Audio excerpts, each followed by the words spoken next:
Hey, what's going on, guys? This is Broku, and welcome back to another Dragon Ball video. And as you know, we just recently got information directly from Toriyama Sensei himself in regards of both the original Super Saiyan God and the original Super Saiyan, as well as what it takes to become a Super Saiyan. So we found out that the name of the original Super Saiyan was Yamoshi, a pure-hearted Saiyan who rebelled against his own race. And that triggered the Super Saiyan transformation and led to his own spirit living on, eventually influencing some other Saiyans to go Super Saiyan God. And so I found this short story very interesting that really got my imagination kicking. So I've decided to develop my own fan fiction story based on this little information that we have of Yamoshi. So it'd be awesome if you guys could like and subscribe if you did enjoy, and also don't forget to join my Discord and follow me on Twitter. Those will be linked in the description below. But let's get this started, guys, into my own story of the origin of Yamoshi, the first Super Saiyan. Many years ago, the Saiyans were a divided race, where many different tribes of Saiyans existed. There were different chiefs, and when tribes formed alliances, a king would rule over all of them. There were many different kings at once, and due to the Saiyans' nature, the kings were often overthrown or killed by other Saiyans. Saiyans would constantly fight as well, and most Saiyans were brutal, barbaric people. But somewhere on planet Sadala lied a tribe of pure-hearted Saiyans, disappointed with the actions of the other Saiyans on the planet. These essentially are the hippie Saiyans, who still like fighting, but not violence. Within this tribe lies a young 14-year-old Saiyan named Yamoshi. He is the son of the chief of their tribe and seems to have a bright future. Yamoshi walks out of his hut and walks towards the group of other Saiyans, as they were all surrounding someone, looking like they were in awe. Inside of the surrounding crowd was Yamoshi's father, raising his ki, and everybody was shocked with his power that he was displaying. For a quick second, his father's ki switched to a golden aura and his hair turned blonde. But then he quickly went back to normal after that, and he flailed to the ground, extremely tired. Damn, so close. Dad, what was that? Oh hey Yamoshi. I don't really know, son. It's something that I've been trying to master for years now. It's something I discovered when I defended the village when the 5 other tribes attacked us at once and we nearly fell. Wow, Dad, you sure are strong. Of course, Yamoshi, and so will you one day, leading this tribe to many successes. And we then go to a different part of planet Sadala, and we see a meeting of dozens of chiefs representing dozens of tribes. They are discussing a potential one kingdom planet of Saiyans, showing that the Saiyan race may end up destroying themselves if they don't work together. This is the point where the strongest chief, Vegeta, is nominated to be the true king of the Saiyans, as he is both the strongest Saiyan and one of the most strategic as well, and was looked up to as a strong leader.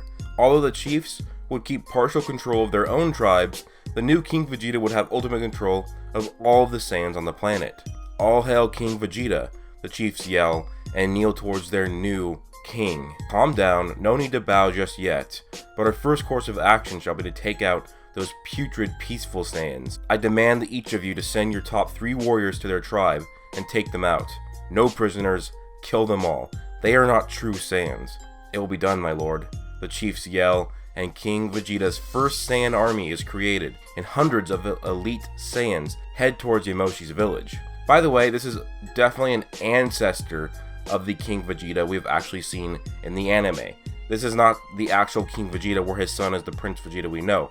But what we see is that there is King Vegeta and Prince Vegeta, which may be that they keep the name each time they have a son and keeps going down and down. So this is an ancestor of King Vegeta, and he's just going to keep transferring the name down and down. Yamoshi is eating dinner with his mom and dad, and all is going well, when all of a sudden, screams from fellow tribesmen filled the air along with explosions. Yamoshi's father tells him to run into the forest as he gathers the defenders of the tribe to help him fight off. Yamoshi, run and don't come back until I come to get you. You know where to go.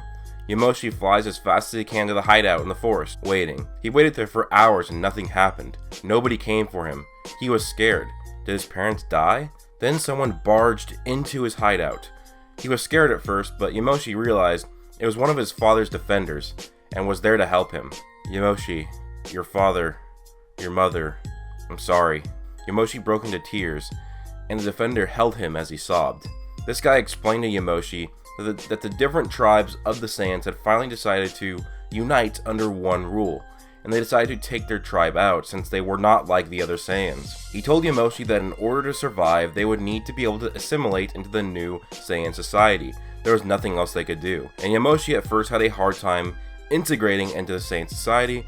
He had to hide his pure-hearted ways from the other kids. He did like to fight, but he did not like to kill the others and did not like extreme violence. After several years of assimilating, Yamoshi would eventually begin to fit into Saiyan society.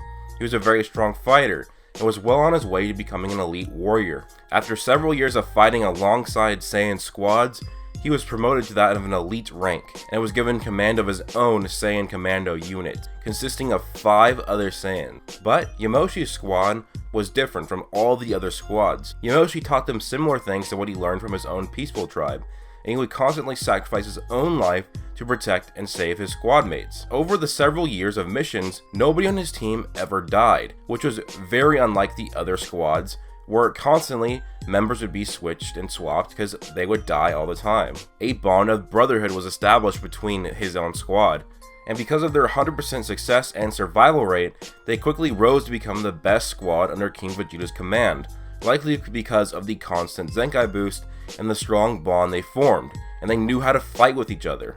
Eventually though, the brutality of what Yamoshi was forced to do began to wear on him, and he actually began to hold prisoners instead of outright killing people. If soldiers surrendered, he'd make them prisoners, and he'd make all the women and children prisoners as well. And his squad mates, despite being Saiyans, they held deep respect for Yamoshi, so they followed suit. They began to respect Yamoshi even more. Yamoshi eventually found a woman from an alien race that he felt an attraction to. Instead of taking her prisoner, Yamoshi sneaked her back to his own village on planet Sadala, as Yamoshi fell in love with her. This was heavily forbidden, but none of his squad mates would ever snitch out on Yamoshi. They were like brothers and cared for each other much more than the crown.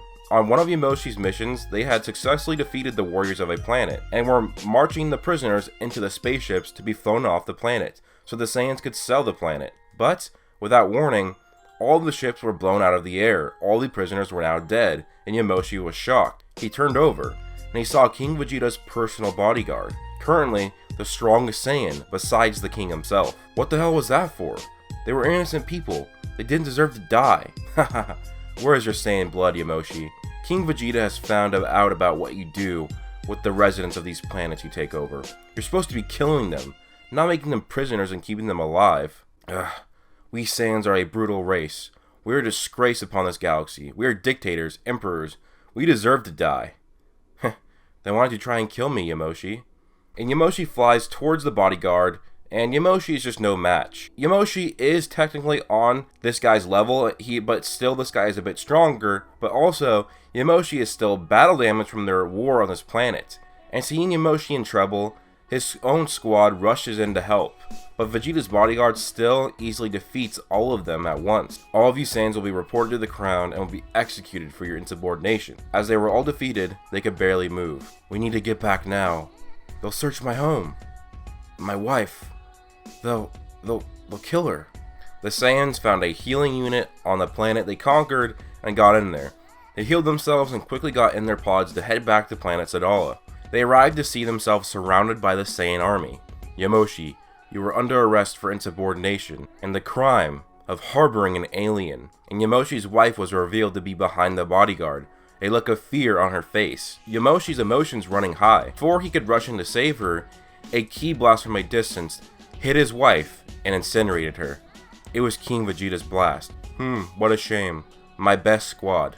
Oh well, kill them all, and all the Saiyans rush the most feared squadron and try and take them out.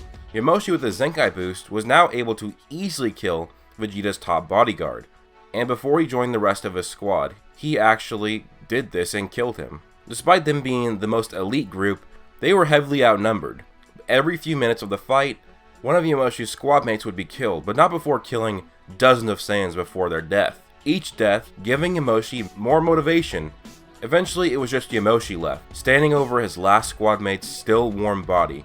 Yamoshi looks up and sees hundreds of other Saiyans, still ready to take him on. Yamoshi is so weakened and low on stamina, he doesn't have a chance. This is when Yamoshi remembers of the blonde-haired form his father was trying to attain. This, combined with seeing his dead wife, and all of his dead squad mates who he had fought countless battles with, Yamoshi transformed into the first ever Super Saiyan.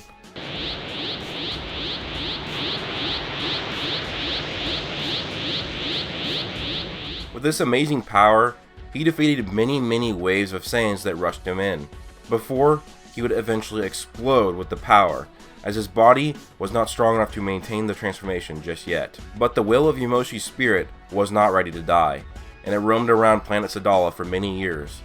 He went on the quest for 6 pure-hearted Saiyans, and to complete the Super Saiyan God ritual, to finally have the Saiyans become pure, but also so that Yamoshi's spirit could finally rest. But it seemed the actual original Super Saiyan God, the form was so powerful that it corrupted the heart of that Saiyan, making him not pure anymore, thus leading to the destruction of all these pure-hearted Saiyans and a huge event of explosions. Yamoshi lost all hope and started wandering the universe.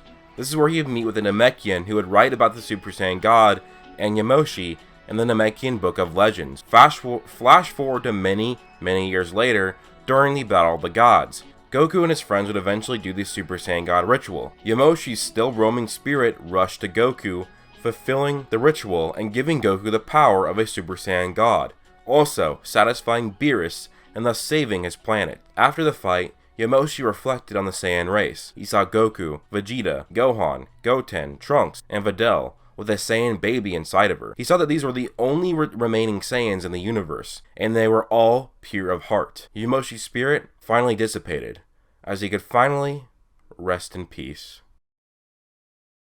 Anyways guys, this is my take on the history of Yamoshi and the story behind him.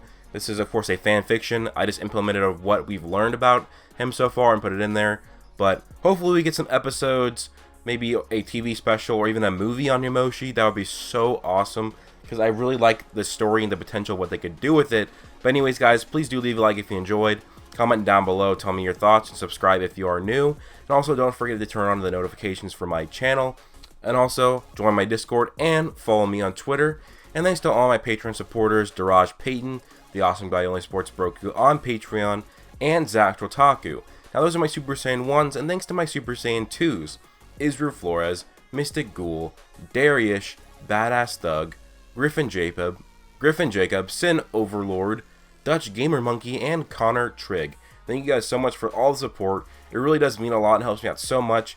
Hopefully we can hire this animator soon, especially with me being done with school pretty soon, having some time off of school.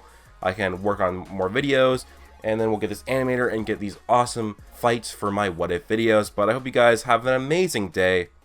Peace out.